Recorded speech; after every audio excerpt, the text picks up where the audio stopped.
दोस्तों, Indian Olympic association की president PT Usha को तो आप जानते ही होंगे। ये ओलंपिक मेडलिस्ट रह चुकी हैं और अब एक बार फिर से पीटी उषा का नाम चर्चा में है, क्योंकि उन्होंने जंतर मंतर पर यौन उत्पीड़न के खिलाफ न्याय की मांग कर रही महिला पहलवानों के प्रदर्शन को अनुशासनहीनता बताया है और उसे देश की छवि खराब करने वाला बताया है।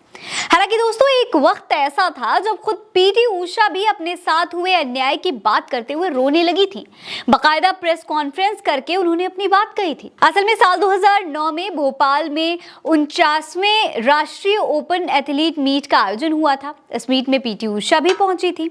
इस वक्त तक पीटी उषा बहुत फेमस हो चुकी थी, उन्हें देश के गौरव की तरह देखा जाता था। खबर के मुताबिक राष्ट्रीय ओपन एथलीट मीट के ऑर्गेनाइजर्स ने पीटी उषा के ठहरने का इंतजाम स्पोर्ट्स अथॉरिटी ऑफ इंडिया के हॉस्टल में किया था, जो कि बहुत गंदा था। इस बात से पीटी उषा बहुत आहत हो गई थी। उन्होंने बाकायदा प्रेस कॉन्फ्रेंस करके अपने साथ हुए इस व्यवहार और बद इंतजामी पर बहुत गुस्सा जाहिर किया था। उन्होंने कहा था, मैं अपमानित महसूस कर रही हूँ। अगर मुझे इस तरह ट्रीटमेंट मिल रहा है तो आप सोच सकते हैं कि बाकी एथलीट्स को क्या मिलता होगा। यही वजह है कि माँ बाप अपने बच्चों को खेलने के लिए प्रोत्साहित नहीं कर रहे हैं और इसीलिए हमें अंतर्राष्ट्रीय स्तर पर कोई पदक नहीं मिल रहा है।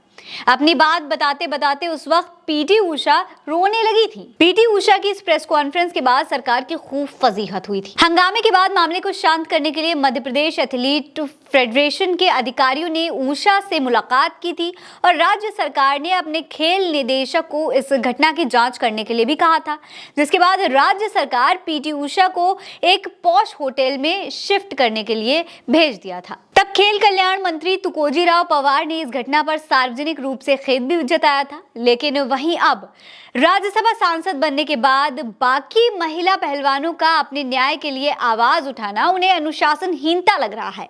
हालांकि उनकी इस बात से धरने पर बैठे पहलवान बहुत दुखी हैं।